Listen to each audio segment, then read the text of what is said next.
Fala galera, sejam bem-vindos a mais um Papo 021. Eu sou o Ramalho. Eu sou o Diego Gaúcho, estamos começando mais um Papo 021.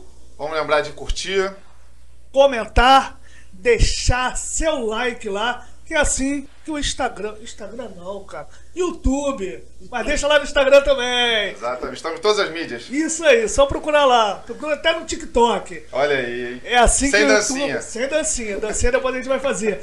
É assim que o YouTube entende que você curtiu e gostou do nosso conteúdo. Vou passar uma vergonha agora, né? Vamos lá. Que eu tô... Prepare para vergonha. Estamos aqui com a nossa convidada Alzira Silva de Farias. O Instagram dela é Alzira, neuropsicopedagoga. Tá certinho? Ela é pedagoga, psicopedagoga, neuropsicopedagoga, psicanalista, professora de Nova Iguaçu e coordenadora do curso técnico. Exatamente. Se você quiser falar o nome do curso também não tem problema, tá? Fica à vontade. Vamos falar dos nossos parceiros, né? Aquela galera que chega e dá aquele din-din pra gente. Plim, plim. Quero agradecer a Academia New Corpore, Unidade Vista Alegre e Via Brasil. Vem malhar, estamos precisando, né? A carcaça. Agradecer também a Contento Pizzaria, uma das melhores pizzas da Zona Norte. Agradecer a galera agradecer a galera não, né? Só ele, né? Thiago Nutri, o mestre da nutrição. Precisando cuidar da saúde, perder peso, ganhar massa muscular, é só procurar lá. Thiago Nutri. Vamos agradecer também ao Boteco Joe e Lu, cerveja gelada, que fica ali na Uruguaiana, na Praça Monte Castelo.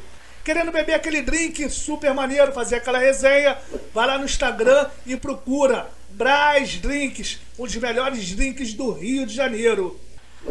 Agradecer a Ramalho Refrigeração. Tá precisando consertar aquele ar-condicionado, aquela geladeira, só procurar lá no Instagram, Ramalho Refrigeração. A galera também Casca Grossa, do Centro de Treinamento Team Guerreiros. E sem esquecer dessa novidade que chegou agora no Polo Gastronômico de Vista Alegre, o pessoal da Resenha Pré-Night. Vai ter um pagodinho lá, vai começar um pagode maneiro lá. Vai ter. Vai ter um pagode maneiro em breve lá. Como que é o nome do dono lá? É o Rômulo. Rômulo? Acho que é Rômulo. Pô, tu acha, né? Mas aí tu me quebrou demais, né? Eu te quebrei assim, sem nada. Vem no joelho, né? Vai na garganta, filho. Resenha Pré-Night, precisando contratar o Diego Gaúcho, tá chamando também, né? Deixar aquele merchandising, né? Sim. Não, agora é sério, realmente o nome eu confundi, mas um maluco, gente finíssima. É mesmo? Gente finíssima, gente. Então vamos lá, Resenha Pré-Night, Polo Gastronômico de Vista Alegre, novidade na área, só chegar lá, barzinho super maneiro, valeu? Vamos lá, né? Feitos os agradecimentos, Isso aí. vamos falar com a nossa neuropsicopedagoga. Isso aí é muito. Tem um R no meio da palavra pra me ferrar. Neuropsico. Aí, já não falo. Você cresceu em Mesquita? Eu nasci e cresci em São Passos, Mesquita. Mesquita? Ih, joguei muita bola ali, rapaz. Ali no Quantidade, São né? Passos. Muita quantidade, né? Não, eu joguei muita bola ali no América ali. São Passos. Eu passei a vida toda lá, só teve um ano, em 88, não sei se vocês lembram, que no Rio teve uma chuva. Eu não era horrorosa. nascido, não. Não? Então, disseram pra mim, né, porque eu também era muito novinha na época. Ouvi boatos? Entendeu? Ouvi boatos. E aí eu passei um ano e meio em Feira de Santana, na Bahia. Foi um ano e meio bem difícil, assim. E aí depois nós voltamos e continuei morando ali em Mesquita, onde fiz a minha vida, família, trabalho. Entendi. Boa parte da minha vida foi ali, né? Você e mais 10 irmãos. Exatamente, né? A minha mãe, ela é sergipana. E não tinha televisão, né? Então, e lá em Sergipe, ela era casada com outro esposo. Lá ela teve 7 filhos. Quando veio aqui pro Rio, casou com meu pai e aí teve mais 3. Mas ainda assim, apesar de ser família diferente, né? Mas a família dividida, irmãos, sempre foi do mesmo jeito. Nunca teve separação por ser meio irmão. Irmão. Sempre teve. Você morava com todos eles? Não, eles moravam lá em Salvador. Entendi. E eu e meus outros 2 irmãos crescemos aqui no Rio mesmo. Mas tem contato? Sempre. Família muito Isso é legal, próxima. isso é Próximamente. É uma É uma luta, né? 10 irmãos. Pô, 10 irmãos, cara. É um time de futebol, filho. É um time de futebol. Não, tem umas paradas que acontecem assim que depois é que a gente olha assim e vê como é que eu consegui dar conta de tudo, né? Pois é, no caso da minha mãe, o que acontece? Como os filhos foram criados separados, 7 ficaram lá. Aqui no Rio nós tínhamos 3, nós éramos 3. E depois uma irmã mais velha acabou vindo pra cá. Mas muito difícil, porque, por exemplo, meus pais são nordestinos e nordestinos que não tiveram estudos. Então, meu pai era porteiro. Ele trabalhava na Açúcar Pérola, não sei se vocês conhecem, ele trabalhava lá. O meu pai trabalhava na Açúcar Pérola e ele não tinha feriado, ele não tinha final de semana. Ele trabalhava de domingo a domingo. Então, muitas vezes, Pô, 10 filhos, cara.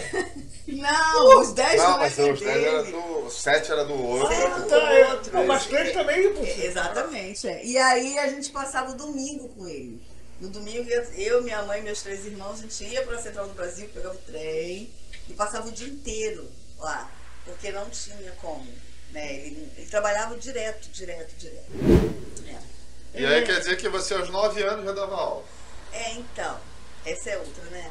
O que acontece? A minha madrinha, uma mulher maravilhosa também, ela é professora.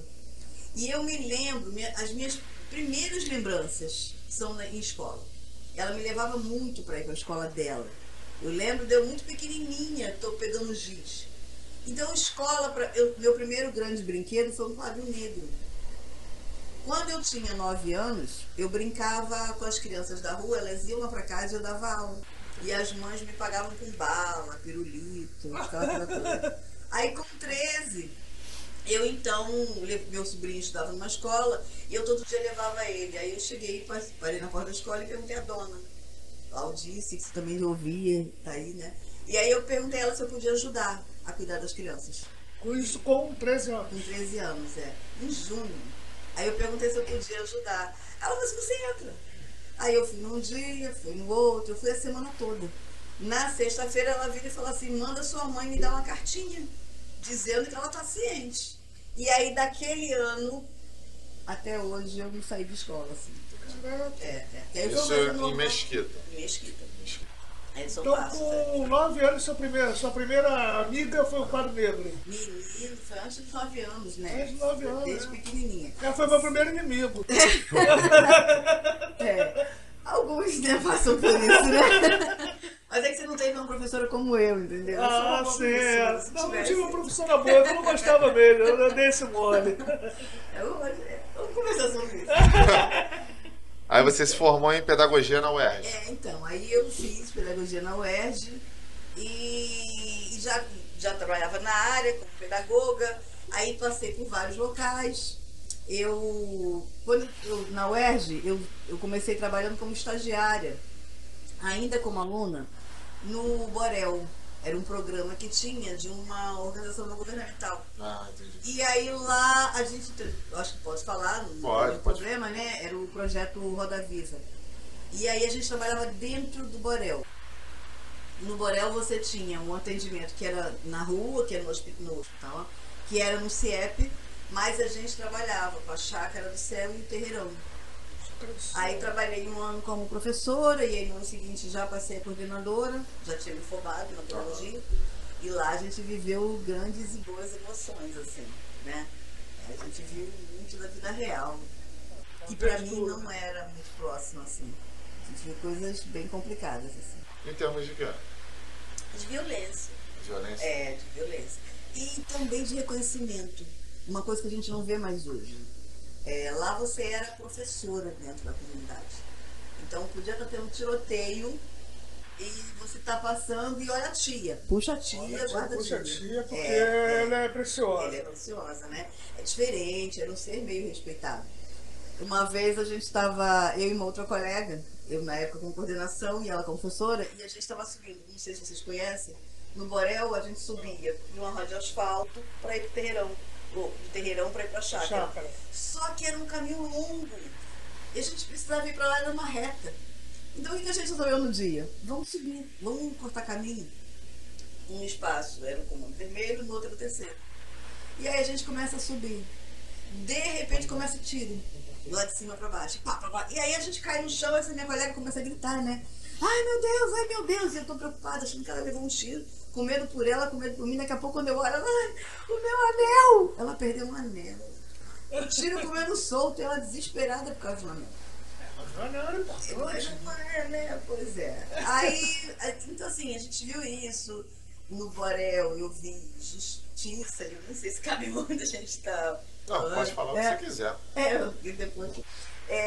Por exemplo, no Borel eu vi uma coisa que me impressionou muito. Assim, eu vi a justiça local sendo feita na época, porque teve uma desconfiança que alguém morreu por causa de uma macumba. E aí a pessoa que fez a macumba apareceu lá, e aí a gente evidenciava isso. E existia o medo dos moradores, mas existia um acordo tácito da verdade, daquele julgamento, do que daquilo ter sido feito. Então, trabalhar no Borel foi muito bom para mim. Eu trabalhei lá 7 anos. Foi muito bom, porque eu aprendi um monte de coisa das relações humanas. E foi logo depois que você se formou? Foi, eu saí, eu terminei em 96 eu já trabalhava no Borel. Entendi. Aí você, não, só pra gente manter uma linha. Você começou na escolinha aos 13 e ficou na escola, dentro desse ambiente escolar até diante, né?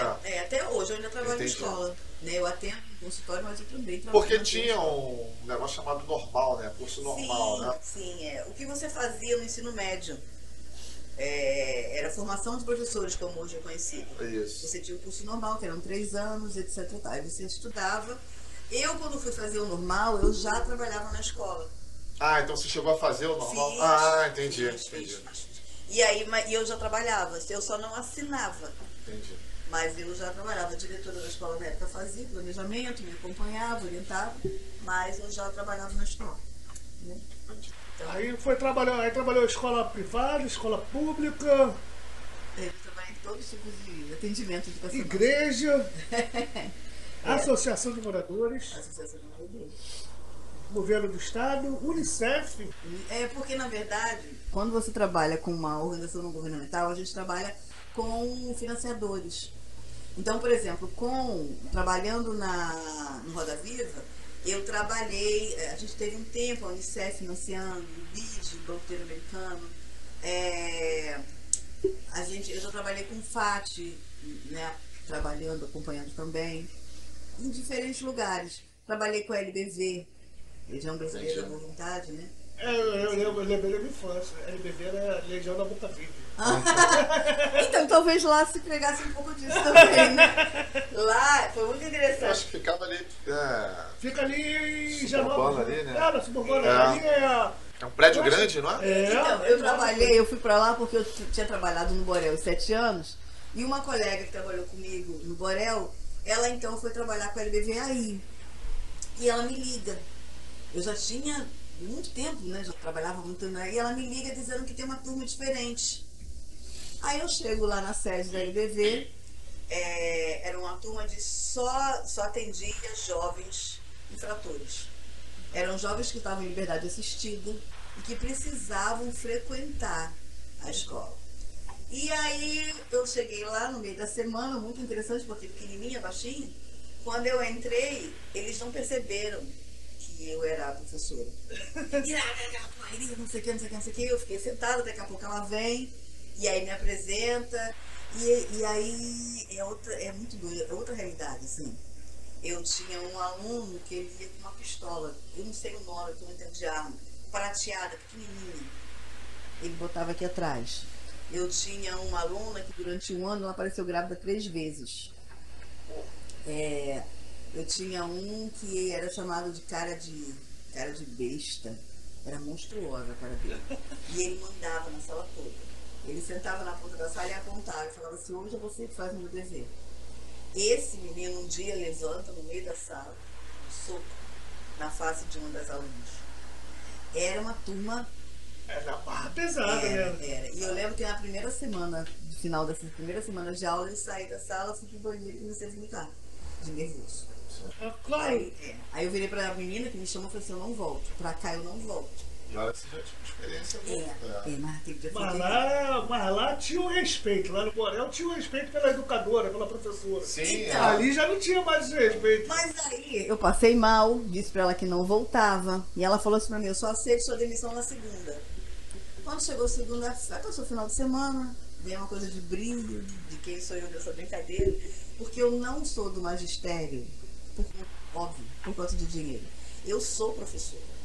Assim, eu sou professora. Nasceu pra ser. Eu nasci, eu sou professora. Até porque não é por causa do dinheiro que infelizmente são muito mafáveis, né? Entendeu? E aí eu volto na segunda. Voltei e falei, então vamos levar.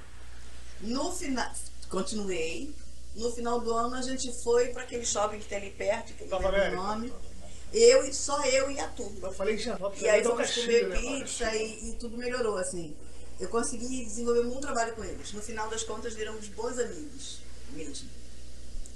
Lidar com o ser humano é incrível. Eu até faço, assim, às vezes, alguns comentários.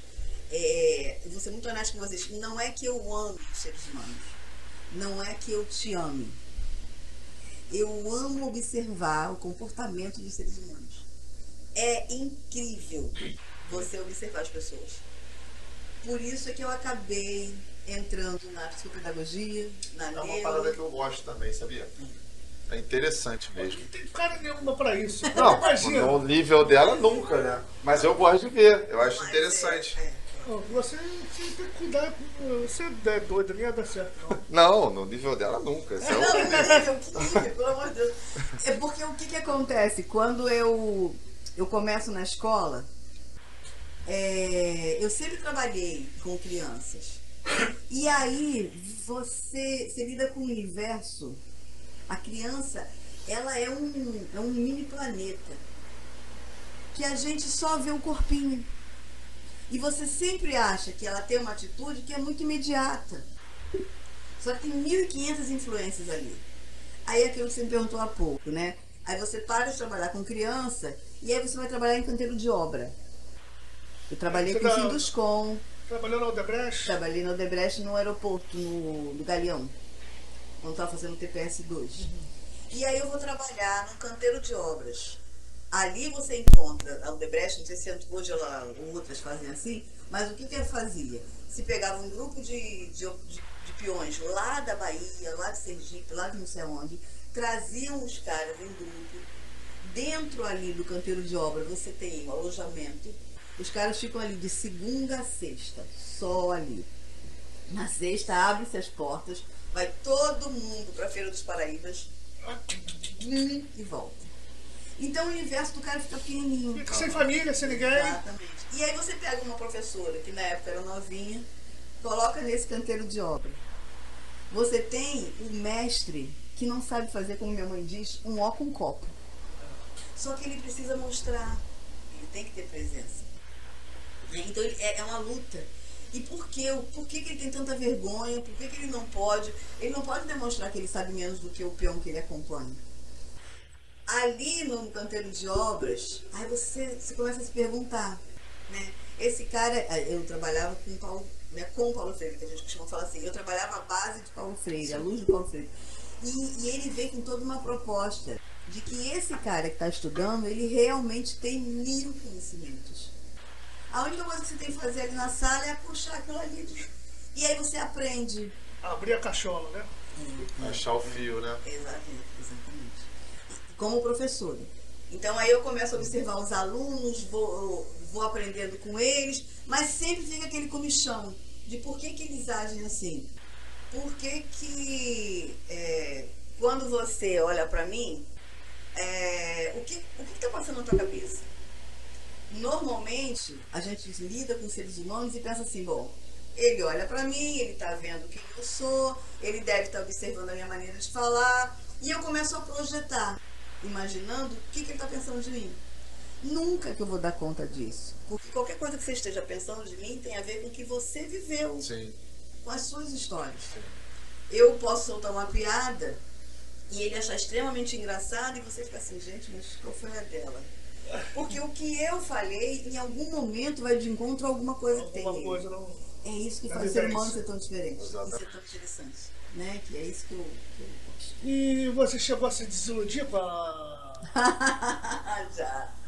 Eu trabalhando como professora há 500 anos, fui trabalhar numa creche escola. Eu nunca tinha trabalhado até aquele momento, isso já em 2021, com creche. Queria, né? Aí fui trabalhar com a creche, já tinha passado pelo Borel, já tinha passado por algumas comunidades. E, honestamente, sempre muito bem. Assim, todos os trabalhos que eu já tinha saído, eu sempre quero voltar, eu tinha essa facilidade. E vou pra lá, uma creche chique, elegante, maravilhosa. E foi a pior coisa que pôde existir na minha vida. Eu não vou citar o nome da creche, que é uma creche que existe até hoje. Os donos não tem nada a ver, mas a gente tinha ali um universo com relação aos funcionários muito feio. Ambiente, que se diz. Era muito feio, assim. A gente tinha, de maneira gritante, um preconceito racial. Os funcionários entravam às 9 da manhã, saía às 5 da tarde, que era integral. Não podia comer durante o dia. Para comer, a gente tinha que ir para um canto que tinha lá, e não sei o quê. Foi muito feio. E aí eu tive, nessa época, uma diretora que chegou para mim e falou que eu era muito boa para lidar com pobre. Que eu tinha um perfil para lidar com criança pobre. Porque criança pobre gosta de abraço. Mas filho de criança de elite não precisa disso. Porque você é empregado e ele é. Então, quando eu saí de lá, eu falei, eu nunca mais na minha vida vou entrar numa escola. Aí fui pro CAT, em São Cristóvão. Passei o dia inteiro no CAT. Lembra o que é? Central de Apoio ao Trabalhador. Ficava ali atrás, passei o dia todo lá. E saí com uma carta para ir trabalhar na antiga Telemar. Calma aí. Fui trabalhar como operadora de telemarketing na Telemar. Saiu do ensino, mas ali telefone. Trabalhei 6 meses em Botafogo. Tinha uma agência da Telemar que saía de Edson Passos, de Mesquita, 5 horas da manhã. É chão, né? Alô, que eu posso me ajudar? Aí ela já estudando o que a pessoa estava falando. Eu acho que você tá com um probleminha, hein? E era muito isso. Que volta. Eu acho assim, eu acredito muito em Deus. Eu acho que tudo que a gente passa na vida, de verdade, é meio que uma preparação para o que vem à frente. E trabalhar na Telemar me ajudou muito. Porque você lida com isso, você lida com pessoas revoltadíssimas. Na época, a Telemar abriu, cara, inscrições para telefone no Rio de Janeiro todo, mas não tinha estrutura. Então, eles abriram o sistema, todo mundo fez o cadastro, ficou esperando o telefone e as linhas não chegavam. Então, você que era operador, gente, era horrível. Com certeza, meu pai e minha mãe ligaram te xingando. Não, era terrível, era terrível. E aí foi isso, né? Aí eu fiquei lá, trabalhei uns 6 meses, 6 meses lá. Aí saí da Telemar, mas aí demorou um tempo e já voltei para a escola de novo, porque não tinha muito. Aí... E atualmente você trabalha com o quê? Então, hoje eu sou funcionária pública, eu trabalho na Prefeitura de Nova Iguaçu como professora. Na Prefeitura, eu... Professora do ensino regular. Hoje eu estou com uma turma do 3º ano. Terceiro ano equivale ao... Era antigamente 2ª série. Ah, tá, entendi. Ficou super Porque perdido agora nessas mudou, agora virou séries. 3º ano, mas era antigo. Aqui o CA virou o primeiro ano. Entendi. Mas você como professora, qual a disciplina? Então, no ensino fundamental, você trabalha com um bloco integral, né? Sim. Então você dá todas as disciplinas. Todas as sim. disciplinas. É porque a sua carreira é muito extensa, o currículo, né? É muitas professoras numa pessoa só.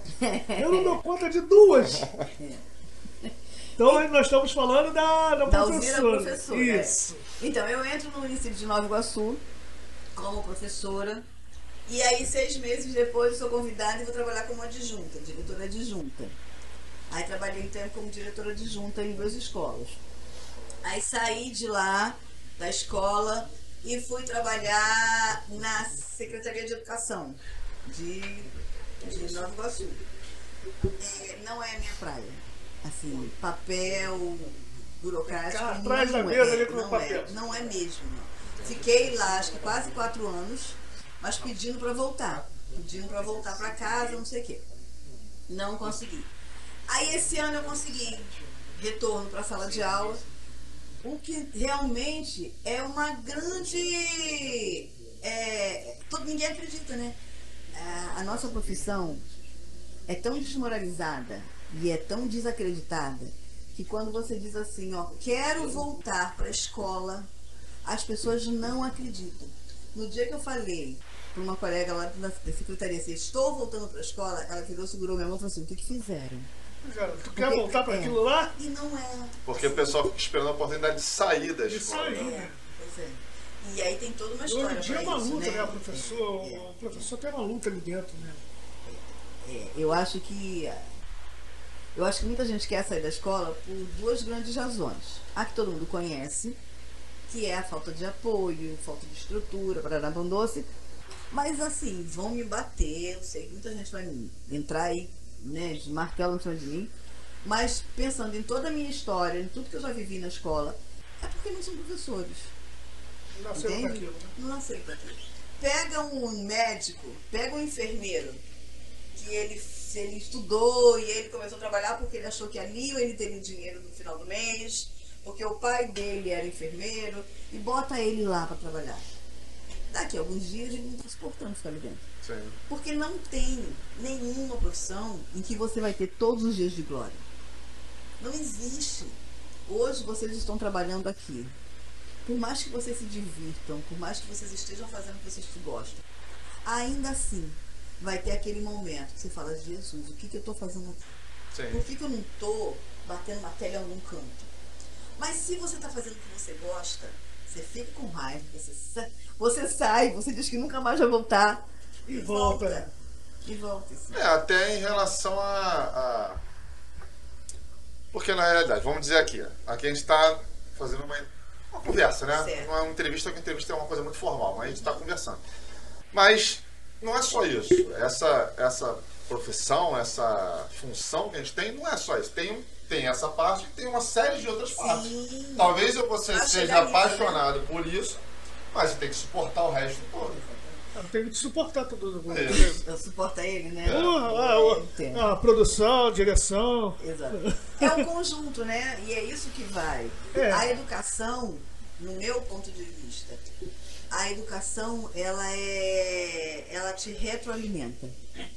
Você vai lá, faz o que você tem que fazer, você atua sobre a vida daquele indivíduo e o que ele desenvolve te alimenta para que você volte a fazer. Entendi. Mas para isso você precisa desse alimento. Senão, o que ele te der de volta não é o suficiente. Exatamente. Então, por isso que eu acho que tem que ter, né? Você tem que estar. E é justamente por isso, eu tenho, vamos dizer que eu tenho 32, 33 anos de magistério. Por que eu não me aposentei ainda? Primeiro que eu não consigo imaginar aposentado, de verdade. Mas por quê? Jogar uma dama, um baralho. Não rola viagem, né? Quem sabe o marido resolve me levar pra viajar, né? Viu? A gente já pode deixar registrado por aí. Fica a dica, Quem fica a sabe, dica. né? Então, mas porque eu assinei carteira muito tarde, né? Trabalhei muito tempo em ONGs, trabalhei em várias, isso não dá. Mas, desde o início, eu sempre pensei assim, gente, a educação, ela não é só isso. Sim. Você pega uma professora, qual é a estrutura de uma boa professora? A gente vai dar aula de substantivo. Todo mundo sabe substantivo. A gente conhece, vocês estudaram.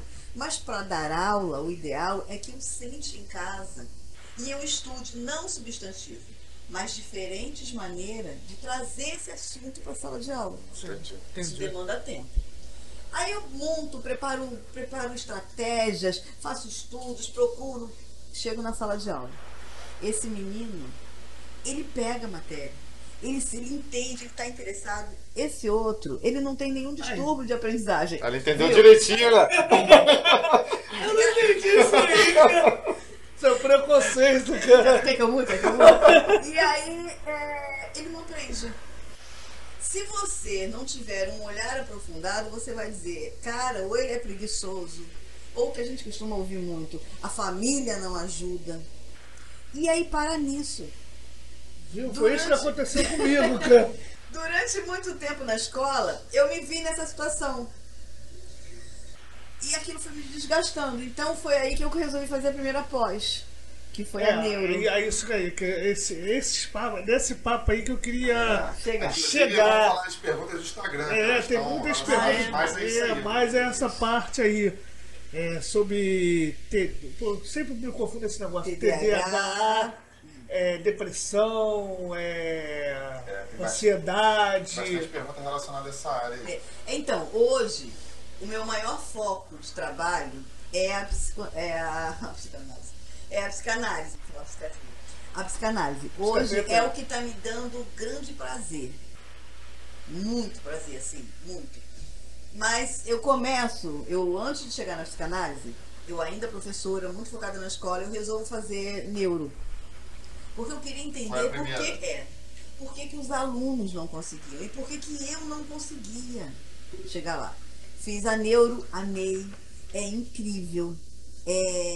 Rapaz, aquela história de que você chega num lugar para observar as estrelas e ver aquele universo, é isso aqui. A cabeça do ser humano é um universo magnífico, de verdade. E aí eu comecei a estudar, cheguei a trabalhar na escola do município, com esse foco, com alguns alunos,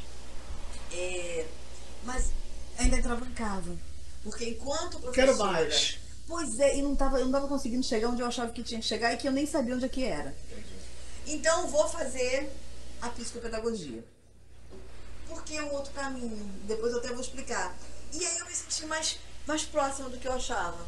Chego numa determinada escola, lá dentro de Nova Iguaçu, e vou fazer uma entrevista com uma criança que ele era autista e precisava fazer uma anamnese com os pais, por conta do atendimento a ele. Tá, a mãe, o pai, jovem, a moça, começa a perguntar, e aí ela começa a falar. Tudo que ela falava sobre o filho, ela olhava pro marido e falando comigo sobre o filho. E aquilo começou a me chamar a atenção. Eu comecei a parar de prestar atenção no garoto. Começou a estudar, mãe. E aí ela foi falando, até que chegou um determinado momento, eu virei pra ela e falei assim, eu não tô brincando, foi exatamente assim que eu falei pra ela, e sem muita intencionalidade. E você? Como é que você se sentiu quando você soube que você tinha um filho que tinha essa característica? Eu lembro que ela parou, ficou parada, sabe? Aí olhou pra ele, muito doido, ela olhou pra ele, tipo assim, arrancaram meu chão. Aí olhou pra ele, olhou pra mim e falou assim, não, a senhora quer saber o que falaram pra mim, ou o que eu fiz pra ajudar ele? Eu falei assim, não, o que você sentiu? E aí ela começou a chorar. Eu acho que nem ela mesma sabe, ela tinha Porque, na verdade, o que ela falou pra mim, falou assim, eu não acho que nunca ninguém se preocupou com o que eu senti. A mãe, o pai, os avós de uma criança que tem algum tipo de distúrbio ou alguma característica que a gente entenda como especial, o foco todo vai para a criança, que é necessário. Só que a gente não entende que essa estrutura familiar vai definir um monte de coisas. No atendimento como psicopedagoga, você chega lá com o teu filho, você chega com o teu filho e a tua esposa. E aí chegou lá, e aí eu vou fazer a primeira entrevista. Ele tá, a queixa, né, que é como a gente chama, a queixa é de que ele é muito agitado. Aí eu começo a conversar contigo. E aí, como é que é? Me conta. E aí você começa. Não, porque eu tô lendo um jornal, e aí ele vem gritando, e cai alguma coisa, e aí eu começo a observar o seu estado de nervos, como a gente diz, né? Quando você relata o que ele faz, e a sua esposa. E eu percebo que ela começa a ficar constrangida. Muitas vezes a queixa sobre o comportamento da criança é muito mais baseado nas suas ansiedades. E como é muito comum eu escutar, por exemplo, a mãe virar para mim e falar assim, gente, eu passo vergonha com ele. Então eu prefiro nem sair para não deixar ele mal. Não é para não deixar ele mal. Ela tem um peso de julgamento sobre uma mãe que tem um filho especial, num primeiro momento, enorme. A mulher, ela normalmente vai passar por um momento e vai falar assim, onde é que eu errei? O que foi que eu fiz durante a gravidez? Verdade. Né? E aí, quando não vem isso no olhar do marido? Você que errou. Entendeu? Culpa foi sua. Eu vi uma Teve uma menina que veio aqui, a Carol, ela falou que a sensação é comparável como se fosse um luto. Não, claro que não é um luto porque a pessoa não morreu, mas é uma... Porque você cria uma série de expectativas quando você está grávida e durante todo aquele processo, e quando você descobre que não vai ser do jeito que você sonhou, ela descreveu dessa forma, como se fosse... Eu achei bem interessante, né? Porque, na verdade, o que acontece? Você vai ter um filho. Você não nasceu naquela hora. Você tem uma história. Uma história de projeções. Eu vi um podcast de vocês e uma moça veio aqui falando sobre sombra. Tem um deles que ela comenta sobre sombra. E aí, o que é a sombra, né? O que a gente vai estudar a sombra? A sombra é uma imagem projetada sobre você. Hoje, você está aqui. E eu posso dizer para você que você tem uma sombra que está ali no chão. Essa sombra é sua. Ela é sua. Ela representa quem você é. Mas se eu olhar, ela está mais gordinha do que você é de verdade. Mas por que ela está gordinha desse jeito? Porque a luz que está projetando ela está daquele lado. Então ela vai dizer, ih, ó, sua sombra é gorda, você é gordo? Não, mas é o que você vê de você. A nossa sombra é todas as informações que são projetadas sobre a gente. Das pessoas que conviveram com a gente a vida toda. E que em algum momento você começa a achar que é você. Então você tem... Desculpa, eu esqueci seu nome. Ramalho. Ramalho é um cara alto. Você sempre foi alto e forte, assim? Tô ficando mais forte agora na barriga. E aí esse rapaz, ele cresce numa família onde talvez as pessoas olhem para ele. Esse menino é forte. Esse é corajoso. Esse é valente. Esse não deixa. E vai se projetando nele uma imagem que talvez em algum momento ele pense, eu sou um cara forte. Isso é verdade. Aí acontece alguma coisa no emocional que abala. E que ele entra em choque com ele mesmo. Porque ele começa, mas eu sou forte. Eu não podia ter me abalado com isso. Mas essa força é de tudo que projetaram em você. É verdade. Porque as pessoas só viram o que tem por fora. Não estão vendo o que tem por dentro. Então uma mãe, quando ela está grávida, normalmente, né, na maioria dos casos, ela projeta que o papel dela é ter um filho perfeito. Então, se o filho não nasce perfeito, ela fez alguma coisa errada. E aí ninguém pergunta. Porque tem, oh meu Deus, o máximo que falam é, caramba, coitada, olha como essa mulher vai ter trabalho na vida. Mas o problema não é o trabalho que ela vai ter. Naquele momento, o problema dela não é o trabalho. O que está matando não é isso. É uma série de angústias. Né? E quem me traz essa análise final é a psicanálise. É por isso que então eu falei assim, opa, me encontrei. Com a psicanálise eu consigo sentar, ouvir e é o que eu falo sempre, que não é fala minha, a gente volta com a pessoa. Porque essa mulher, por exemplo, e eu vou depois voltar à história da ansiedade, essa mulher que descobre que o filho tem algum tipo de problema, ela desenvolve uma grande ansiedade. O mundo não está cabendo na mão dela. Ela tem que dar conta do mundo, mas muito não cabe. mais do que ela pode suportar. Mas ela é mãe. Ela E tem que disseram segurar para essa ela barra, que ela mãe é capaz de segurar aquilo. Porque se mãe não segurar, quem segura?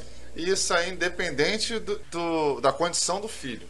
Porque você pode ter um filho e você amar ele imensamente e mesmo assim você se sentir esgotado da maternidade ou da paternidade. Então, não somos super-heróis, né? Exatamente, mas por quê?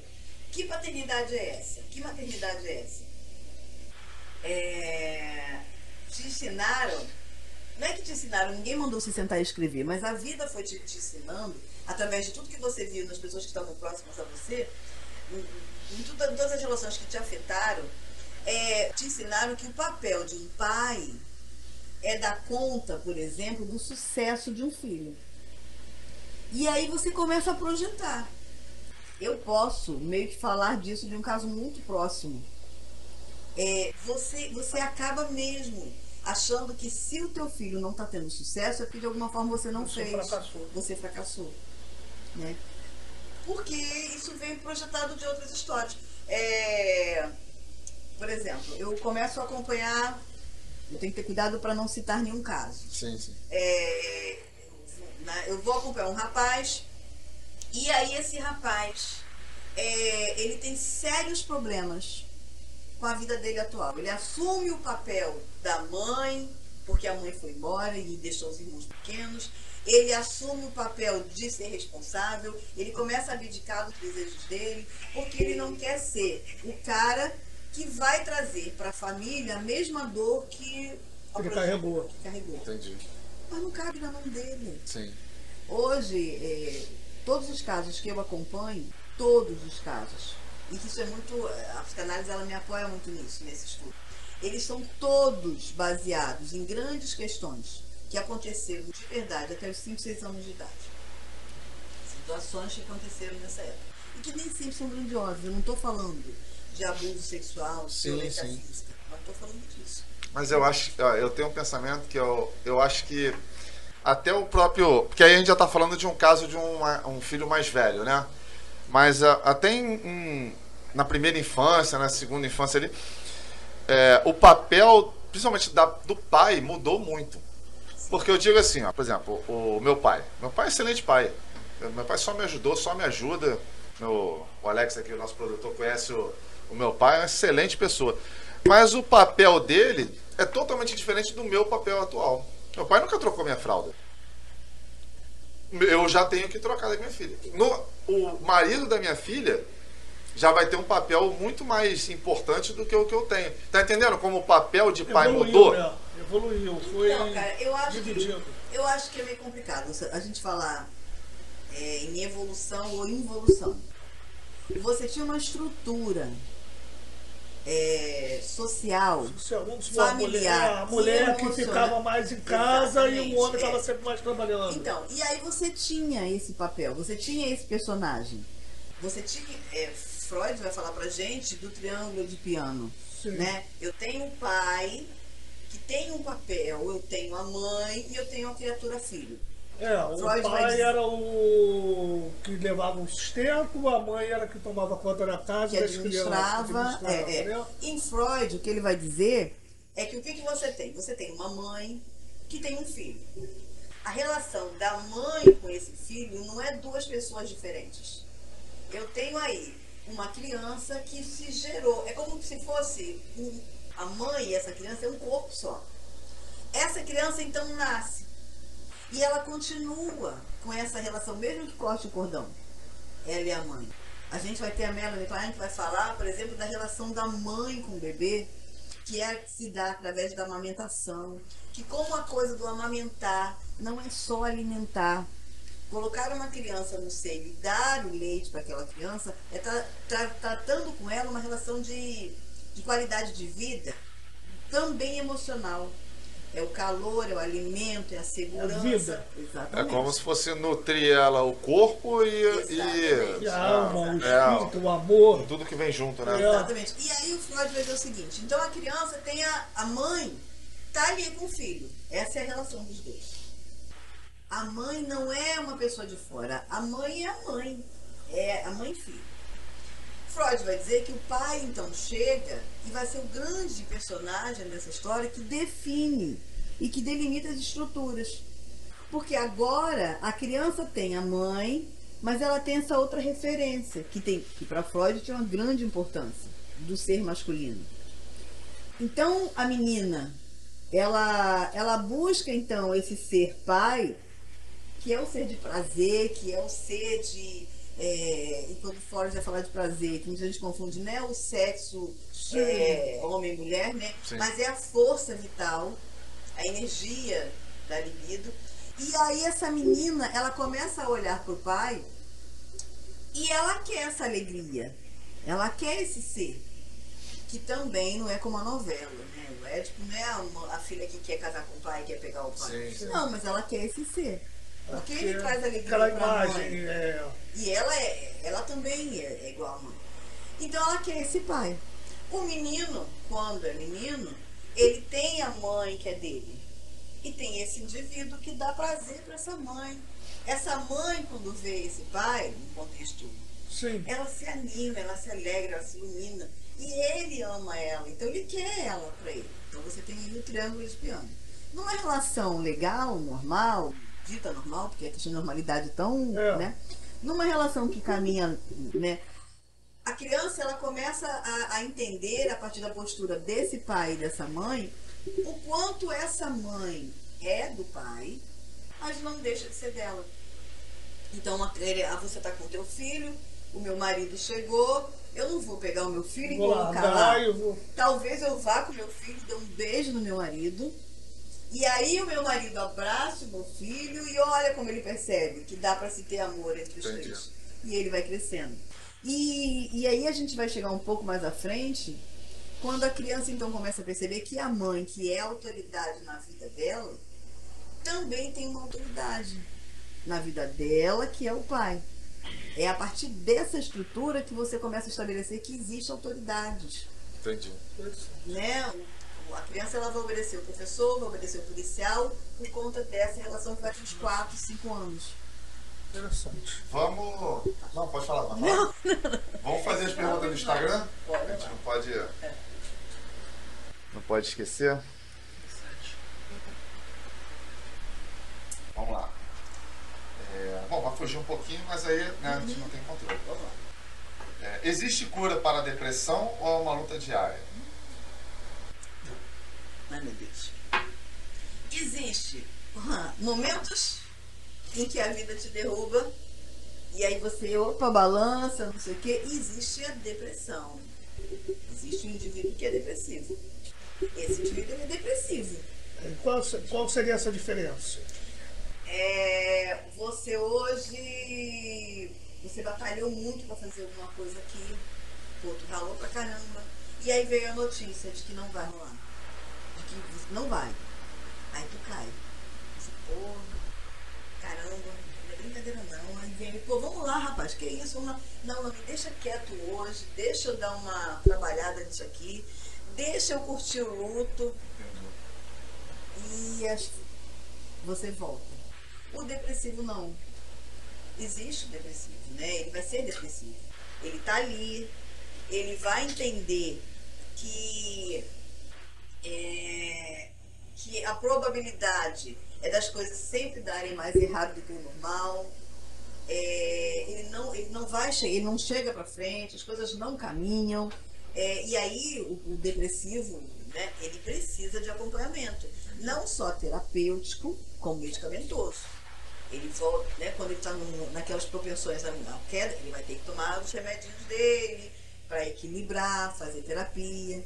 É quase como se ele... Alguém tem gastrite?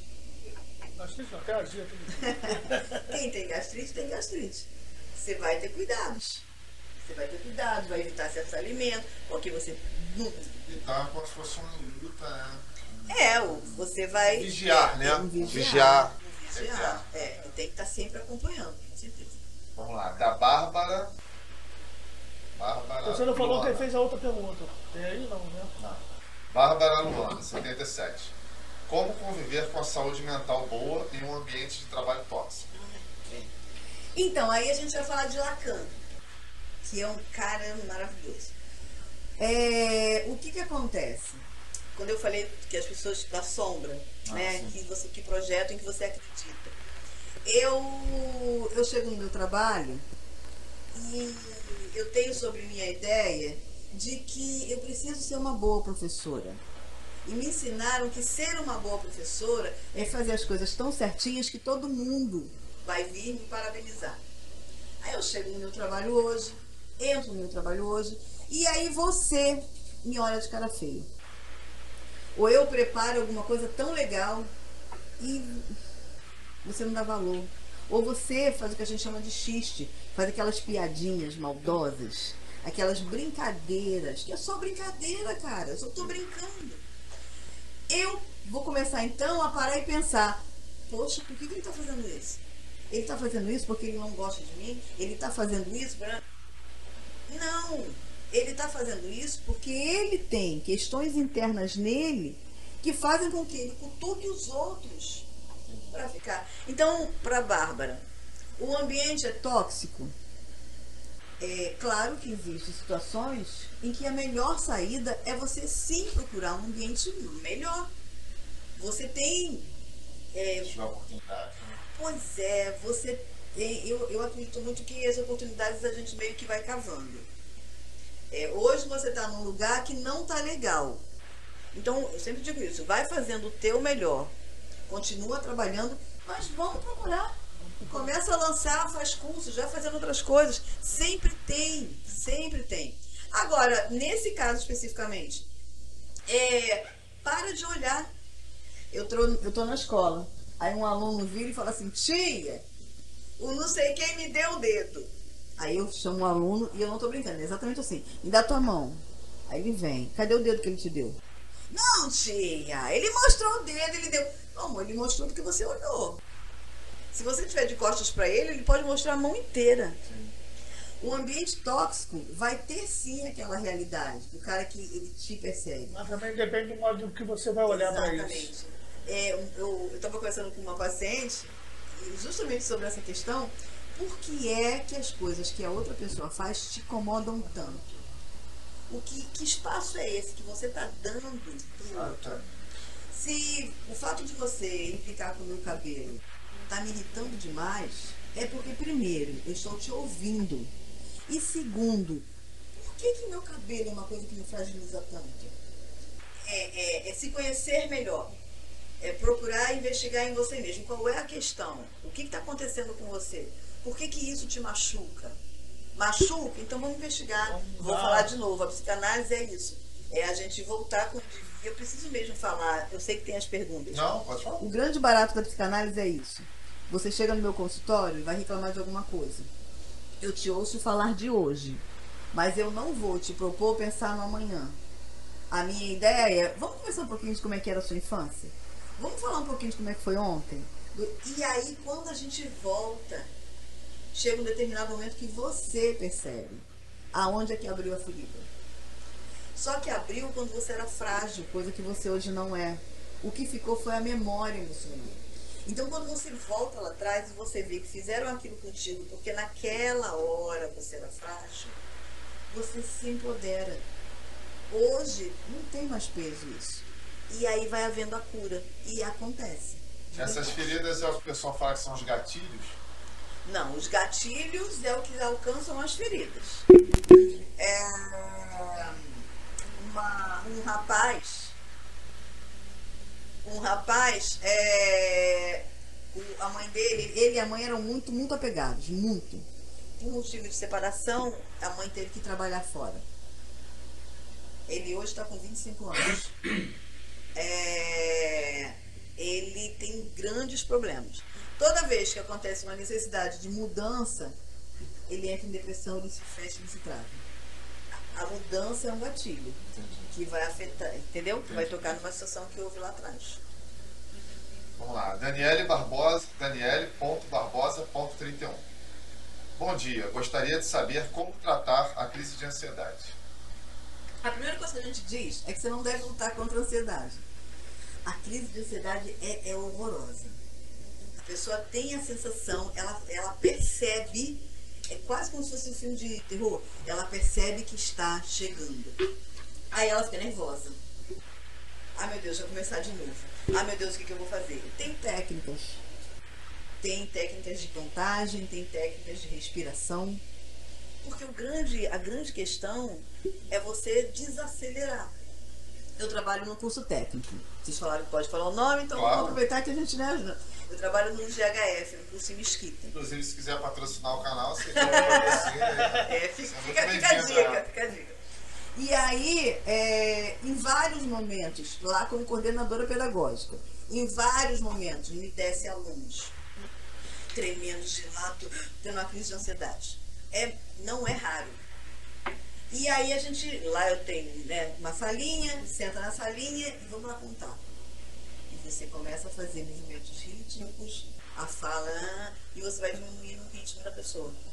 E aí ela vai relaxando, o oxigênio começa a circular novamente e a coisa acontece. Então, como você contém uma crise de ansiedade?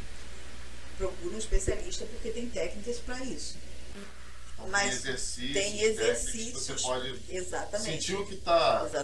E é claro que também tem a espiridona, tem alguns remédios que vão te ajudar.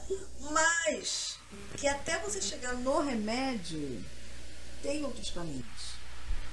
Todo remédio, ele tem aquele baque, né? Que se você puder evitar é melhor. Eu não estou indo contra os remédios, pelo amor de Deus, é importante, tem que tomar. Mas até chegar nele, tem outros caminhos. Último degrau. Pois é. E se for necessário, tome. Né?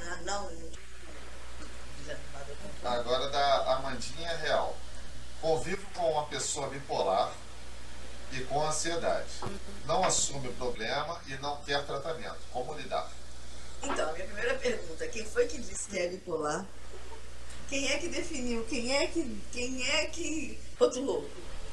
Eu digo que você é bipolar porque você muda de humor com muita...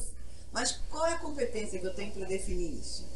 Então, a primeira coisa, realmente, é a pessoa procurar uma terapia.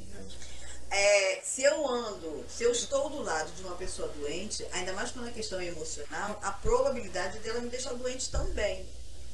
Porque o seu excesso de ansiedade vai me afetar. Daqui a pouco eu tô.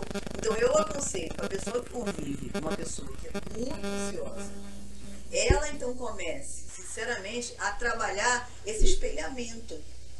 Não se espelhar naquela ansiedade. Exatamente. Essa parte eu preciso estudar bem.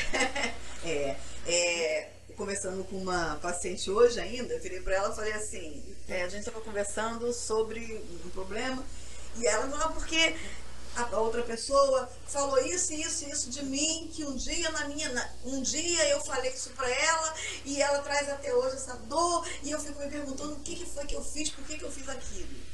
E eu falei assim, você fez aquilo por um motivo seu. Ela está carregando isso até hoje por um motivo dela. Se você ficar o tempo todo pensando e preocupada, por que o outro está fazendo baseado no que você fez, é doido. Porque o que ele está fazendo é baseado no que ele sente, nas vivências dele. Nós estamos todos aqui. Cada um de nós está lendo esse momento de um jeito diferente. E vai levar de um jeito diferente.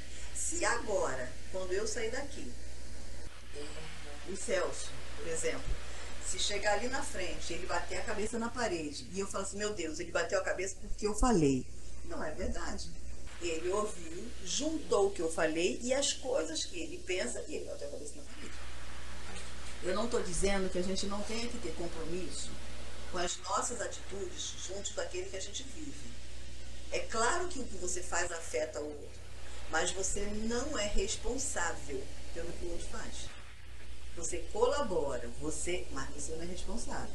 Então, se ela vive com uma pessoa que não... São coisas diferentes. Uma pessoa que não assume a responsabilidade pelos atos que faz. Isso não é bipolaridade. Aí a gente pode aí falar de várias questões. Você vai falar que a pessoa é irresponsável, mas você pode falar também que a pessoa tem complexo de Peter Pan, não cresceu. Talvez essa pessoa esteja projetando nela a responsável pela vida. Tem várias questões. Eu aconselho a pessoa que perguntou que se proteja da situação emocionalmente. Começa a filtrar, organiza para essa outra pessoa procurar um especialista, mas ela precisa não se contagiar pela neura que a outra pessoa vive hoje. Senão, daqui a pouco eu dou para ela meu número e aí as duas vão lá. Vamos lá. Eli Oliveira, 30. Como diferenciar questões de saúde e psicossomáticos? Ah, sim. Uma reação psicossomática, ela é verdadeira. Quando você diz para mim assim, eu estou com uma dor horrível. Você está com uma dor horrível. Mas ela não tem fundamento físico, biológico para aquilo. Mas se ela se mantiver, ela vai acabar virando mesmo uma dor verdadeira. Os sintomas psicossomáticos, eles estão sempre atrelados a alguma questão nervosa. Você é muito ansioso e toda vez que você entra naquele ciclo que vai te levar a uma situação de pico de ansiedade, você começa a ter muita dor de cabeça, você tem tonteira. A gente vai falar, por exemplo, da histeria, que não é aquele termo comum da gritaria. Tô gritando, tô gritando, tô gritando. Não é isso. Mas é quando o teu corpo começa a ter reações que parecem gritos. Há casos de histeria que a pessoa fica vesga, sem não ter nenhum problema. Desmaios. Ela desmaia de verdade. Eu tive um caso de histeria que ela teve que parar no pronto-socorro porque ela teve todos os sintomas de parada cardíaca. Caramba. Todos. E não era nenhum problema. Então, a histeria, os sintomas psicossomáticos, eles são verdadeiros num campo abstrato. E as doenças, você faz o exame e vai aparecer o resultado lá direitinho. Vamos lá. A crise de ansiedade pode causar problema de pressão? Com certeza. Porque o corpo, ele é um todo tão interligado. Você começa a ter ansiedade, o seu coração vai acelerar, a circulação aumenta. Aí, quem é da área da saúde, né, com os enfermeiros, vai me falar, como é que é o nome, meu Deus? Que é o que dispara os comandos. Eu esqueci agora. Quando a gente opera, lá em... Como é que é? Esqueci agora. A ansiedade, ela faz com que o teu corpo comece a agilizar. Teu coração bate mais rápido, o sangue corre mais rápido, e aí você vai ter a pressão alta ou a pressão baixa, o desmaio, você trava. Né? Mais ou menos é a mesma resposta anterior, né? Pois é. Da dor. Exatamente. Cari Faust. Houve alguma mudança no tratamento de ansiedade ao longo do tempo? Com certeza. A gente tem um tempo em que as doenças eram tratadas de uma maneira monstruosa, né? Se pegar, quando você ia tratar uma doença mental, e todo mundo já viu isso em filmes, se queria atingir o cérebro da pessoa, vinha com um martelinho, né? E aí, ao longo do tempo, durante um tempo, a ansiedade, ela vai ser, ela é entendida como frescura, depois de um tempo ela é tratada como uma doença gravíssima, e que aí você só dá remédios. Hoje a gente entende que, como eu falei há pouco, que a ansiedade, ela pode ser trabalhada a partir de uma análise. Psicologicamente. Exatamente. É você meio que colocando o pé no chão firme. Isso existe, você sente isso, mas vamos voltar. Vamos verificar onde é que surgiu isso. Tratar primeiro psicologicamente do que por remédio. Né? É o ideal. A não ser que seja um caso já extremo. Exatamente. Porque água demais mata a planta, né? Toda, né? Agora eu tenho uma pergunta minha aqui. Quem pode ser considerado uma pessoa com saúde mental O que define em dia? a saúde mental? Porque são tantos transtornos, né? Cara, Tantas... Eu acho que não tem ninguém hoje em dia, no mundo que nós vivemos, com a saúde mental pura. Então, Freud vai dizer que todo mundo tem algum tipo de neurose. De médico e pouco, Se a gente de passar médico por e aí. louco, todos temos um Mas pouco. o que é uma saúde... O que é uma saúde física? Quando é que eu posso dizer que você está com a sua saúde física no ponto? de forma mais resumida, é a ausência de doença. Né? Exatamente. E a ausência de doença vai vir pela ausência de sintomas, porque você vai ter os sintomas, até ter os sintomas você não está doente. Sim. Né? Mesmo que a coisa esteja lá dentro. A saúde mental, a gente pode dizer que a pessoa está bem quando ela tem equilíbrio. E o equilíbrio não é a ausência de uma queda. Quando você está bem, hoje você chega aqui, gente, sonhei, tô mal-humorado, e daqui a pouco a coisa vai acontecendo e você mesmo vai recebendo. A pessoa equilibrada, ela passa por problemas. Ela tem, mas aí ela levanta. Para mim, a melhor descrição seria a saúde mental é a resiliência, é a cama elástica. A nossa vida mental seria aquela cama elástica. Você tá ali, aí vem um peso emocional. Essa cama afunda, vai lá embaixo. Você acha que você vai encostar no chão, aí volta. Você não volta lá para cima. Não, você volta pro meio e continua. Até vir um novo peso. Entendi. A saúde mental é essa cama elástica. É saber o equilíbrio. Agora, uma pessoa, como essa anterior, ela afunda quando vem um problema. Daqui a pouco ela vai lá pra cima. Ela não está equilibrada. Ela não está equilibrada. Então, quando é que você percebe que a sua saúde mental precisa de ajuda? É quando você está indo muito para lá ou muito para cá. Entendi. Pico Tem de dias emoções, muito né? triste, tem dias muito... Poxa, ficar desanimado, quem é que não fica? Quem é que não chega um dia e fala assim, quer saber? Acho que não vai rolar não. Deixa, domingo eu vou ficar em casa porque eu quero ficar sozinho. Ih, tá deprimido. Espera a segunda. De repente, na segunda, no domingo à noite, tu já se acendeu de novo e foi. E nem por isso você tem dupla personalidade ou você muda de... Entendeu? Então, a saúde mental é o equilíbrio. Entendi. Né? Você tá conseguindo chegar nisso aí.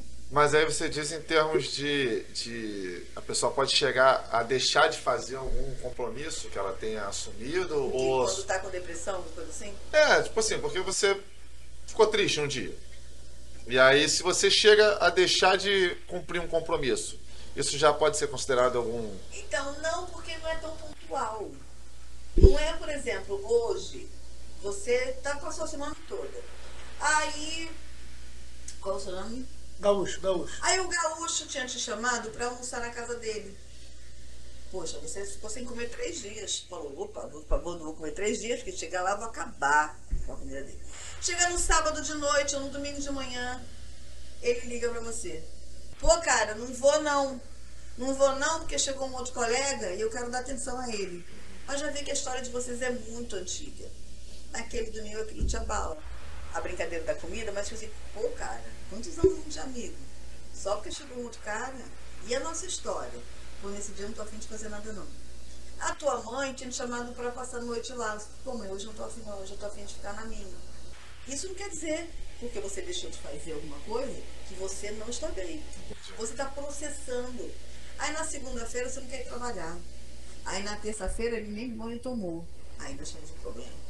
Entendi. Você não precisou. Quando aquela menina que você falou do luto, existe uma corrente aí que diz que o luto tem 7 etapas. Já existe uma discussão sobre isso, que não tem essas etapas não, cada um é de um jeito. A grande questão do luto é que você deixa de ter algo que é conhecido para você e supera a partir de um processo que é muito pessoal. Teve uma época que, naquela história que eu falei que eu fui para o Nordeste, que para sobreviver no Nordeste eu aprendi a ler carta de tarô. É uma outra história, ela fica pra você. Aí eu lembro que a carta da morte muito me impressionou e até hoje me impressiona. Morte, olha que coisa horrível. No tarô, a morte, quando está com a carta normal, quando ela não está invertida, ela fala de mudança. Mas não deixa de ser uma morte. Sim. É uma mudança porque você conhece para algo novo e diferente. O luto é o encontro com essa mudança. Você passou pela mudança. O que vai ser agora? Eu tinha aquela pessoa do meu lado, agora eu não tenho. Eu estou chorando por ela. Desculpa. Você está chorando porque você não sabe o que vai ser sem ela. E aí a vida vai acontecendo e você percebe que você é alguma coisa sem ela. Então o luto normal ele é necessário. Cada um vai processar ele de um jeito. Exato. E quando não processa, aí precisa de ajuda. É importante saber disso porque não só para você ver a pessoa que está perto de você. Você tá ali, pô, a pessoa ficou triste um dia, não fez, ficou triste 2 dias, 3 dias, então você já ficar alerta aqui. A gente, no curso de enfermagem, né, tem uma disciplina que é psicologia aplicada à enfermagem. E algumas vezes eu acompanho as turmas nessa disciplina. E um dos temas é isso. É como é que o técnico de enfermagem vai lidar com a morte. Porque a morte ela tem um peso enorme sobre a família, mas sobre o cara da saúde. É ele lidar com aquele. Porque o cara moribundo que está prestes a morrer, muitas vezes ele sabe. Então, é difícil para ele. Então, o técnico de enfermagem precisa saber lidar com a morte. Que é aquilo que você falou. Ele está acompanhando alguém que vai passar por isso. Então, você tem que dar apoio. Nem fazer com que essa questão da morte se torne uma grande... né? Não é exagerar o sentimento, mas é respeitar e estar junto. E fazer ele enxergar que existe um depois. Olha só, eu acho que tem muito papo para horas aqui ainda. Eu acho que a gente não tocou em metade do assunto que a gente tem para tocar. Eu acho que a Alzira merece voltar aqui depois, porque tem muita coisa aqui para A gente não falou de muita coisa, mas o tempo a gente tem que seguir. Tem que seguir, né? Mas eu acho que tem coisa aqui que nós podemos abordar numa próxima entrevista. Adorei conversar com você. Obrigada. Abriu minha mente para muitas coisas. Ai, que bom, fico feliz. Tá? Até porque eu vivo com uma pessoa que tem crise de ansiedade. Então foi uma conversa, eu acho que para mim, pessoalmente, muito produtiva, muito abrangente, que abriu muito minha cabeça. Depois eu vou te passar uma técnica. Vou precisar. Tá. Não só a minha, como eu acho que todo mundo que está assistindo. E sei que muita gente vai querer que você volte, porque tem, eu acho que 1000 perguntas aqui sobre TTAH, várias coisas, sobre depressão, que a gente não chegou a abordar a fundo o tema, a depressão, que eu acho que é algo muito importante a gente abordar. Seria bom a gente fazer isso aqui por tema. Isso, seria algo mais interessante. Porque é muito extenso, né? Porque cada tipo de... Eu não sei se a gente coloca como doença, né? Eu não sei se a gente coloca como... Voltar, a gente faz por tema. Fazer por tema eu acho que seria muito interessante. Tá? Alzira, queria te agradecer muito. Você é uma pessoa muito simpática. Eu só queria te pedir uma coisa, a gente aproveitando aqui. Claro. Só é importante sempre que as pessoas não projetem no outro o que elas fariam. Então, se você tem uma pessoa que tem depressão em casa, não trata ela pensando assim, meu Deus, eu não sei por que ela faz isso, porque eu não faria assim. Quando você tem uma pessoa com ansiedade, você fala assim pra ela, se acalma. Isso é horroroso. Porque se ela pudesse se acalmar, ela se acalmaria. Então não trata o outro com base no que você faria, porque você é único e ela é outra pessoa.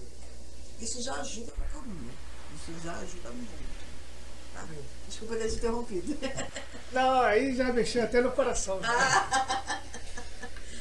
Vamos falar a frase do Instagram? A família deve educar para que a escola possa ensinar. É uma frase forte, né? Ainda mais nesses dias, né? Aí eu preciso... Rapidinho, prometo. Não, eu sei pode que falar à querendo. vontade. Deixa eu te falar, o que acontece? Como professora, né? A gente tem uma inversão de papéis terrível hoje. Hoje eu trabalho, por exemplo, numa escola pública. Eu sei da necessidade do público que a gente atende. A gente tem uma estrutura social dramática. Só que foi colocado hoje, e cada vez mais, está se colocando sobre a escola um peso de responsabilidade que não é da escola. A escola hoje é o local que a criança tem que ir porque tem a refeição. Quando não tem a refeição, pode não ter aula. A escola hoje faz movimentos, não sei o que, para a aula, para ter vacinação.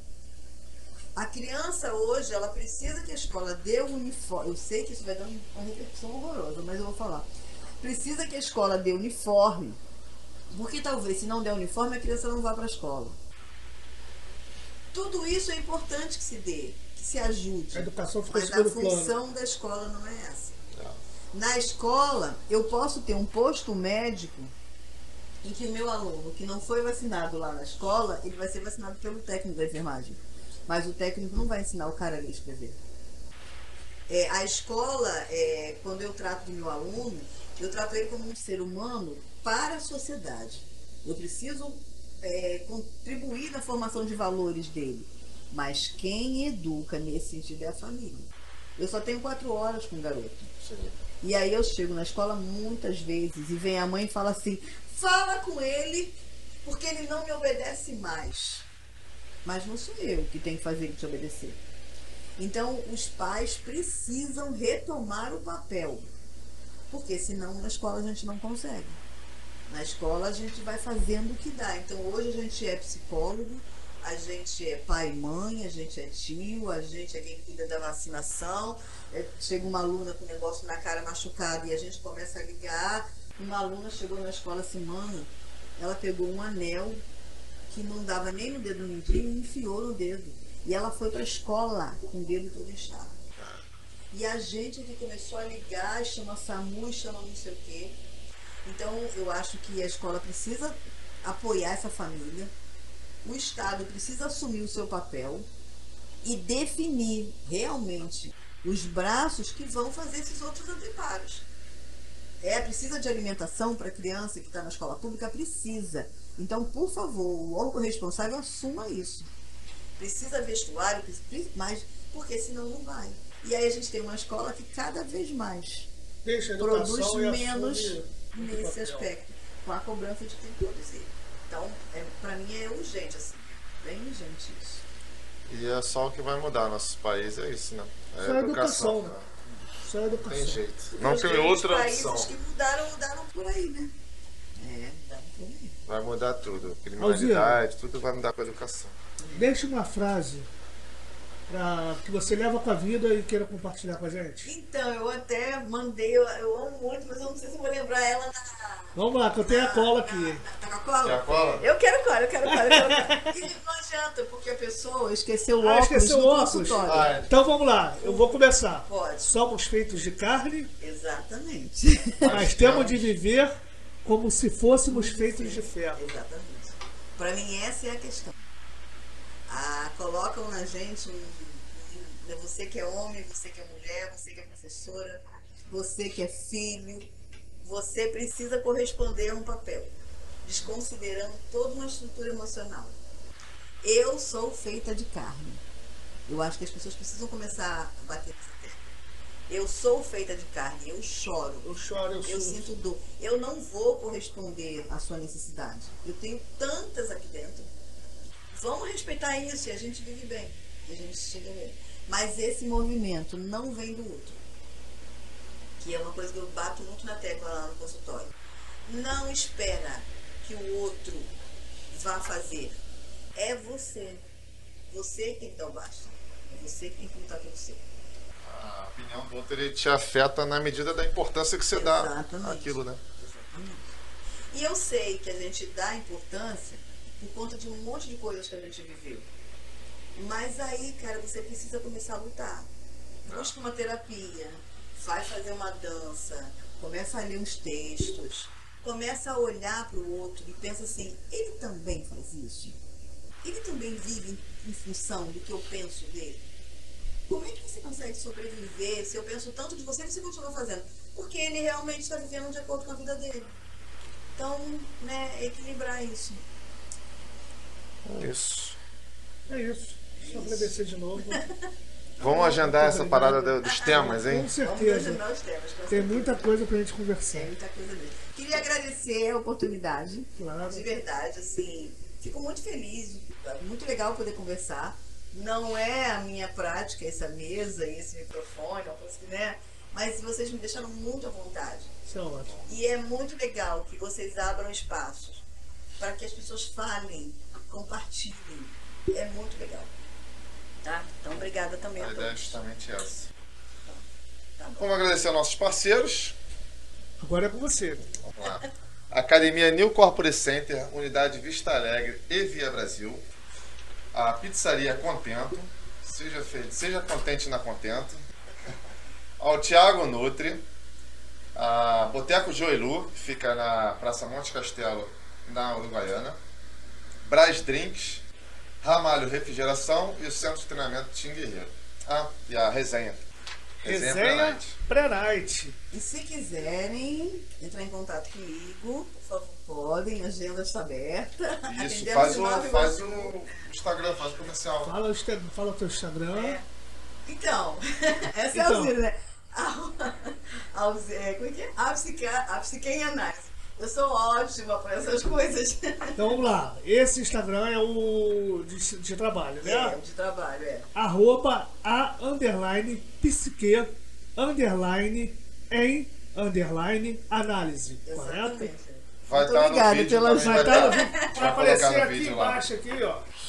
É. Nossa direção vai estar colocando aí o arroba desse Instagram aqui, a psique em análise, A psique em análise. com os underlines, tá?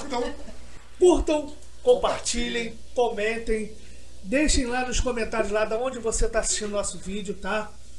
compartilha demais, ative o sininho, porque é assim que o YouTube entende que você curtiu o nosso trabalho, tá? Estamos encerrando aqui mais um podcast do Papo 021. Muito obrigado pela audiência, muito obrigado pelo carinho. Continue assistindo, compartilhando. Estamos juntos. Valeu!